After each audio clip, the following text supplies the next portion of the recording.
Michael was one of a kind.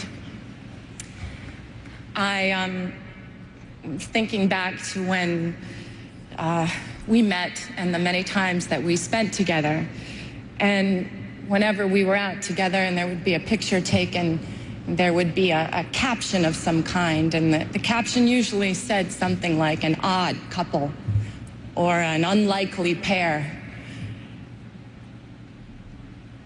But to us, it was the most natural and easy. Iconically, we are couples of couples.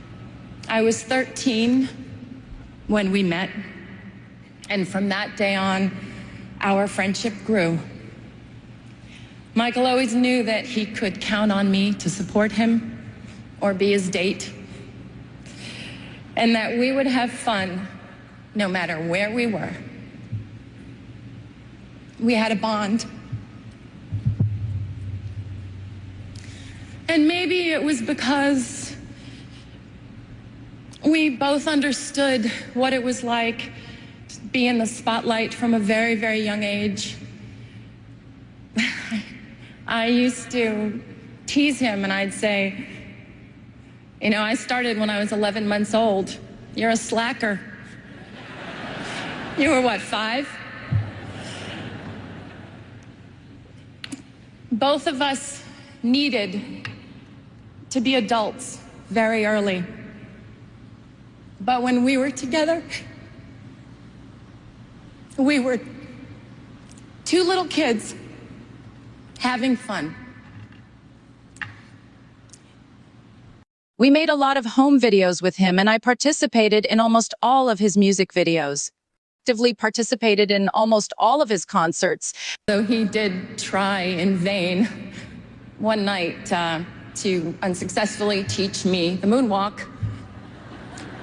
And he just basically just shook his head and crossed his arms at my attempt.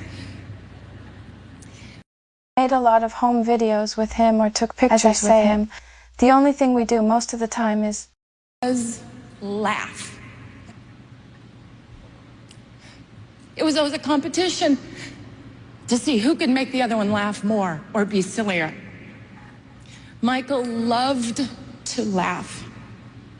His heart would just burst out of him when he was laughing. He adored it when I did silly imitations or told him stories about my life. MJ's laugh was the sweetest and purest laugh of anyone's I had ever known. His sense of humor was delightful, and he was very mischievous. I remember it was the night before Elizabeth Taylor's wedding, and he had called me prior and asked if I would join him. He didn't want to be alone for all the festivities. And it was the night before the big day, and Michael and I tried to sneak in to get the first peek of the dress.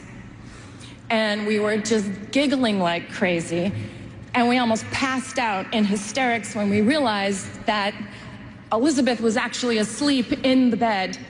We thought she was in an entirely different room. And we had to laugh and sneak out.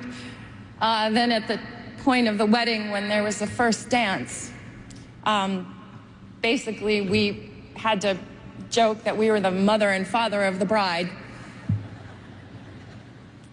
Yes, it may have seemed very odd to the outside, but we made it fun and we made it real. When he started wearing the glove, I was like, what's up with the glove? I was like, look, if you're gonna hold my hand, it better be the non-gloved one, because sequins really hurt me. He would dig in. He'd just shake his head and he would just smile. He loved to be teased. Seeing him smile made you feel like everything was going to be all right.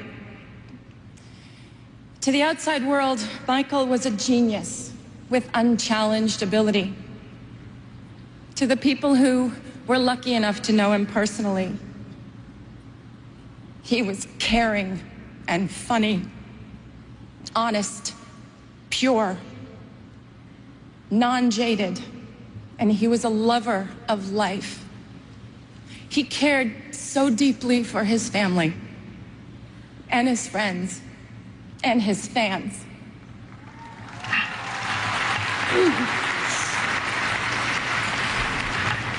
He was often referred to as the king, but the Michael that I knew always reminded me more of the little prince. Thinking of him now, I'd like to share a passage from the book. What moves me so deeply about this sleeping prince is his loyalty to a flower.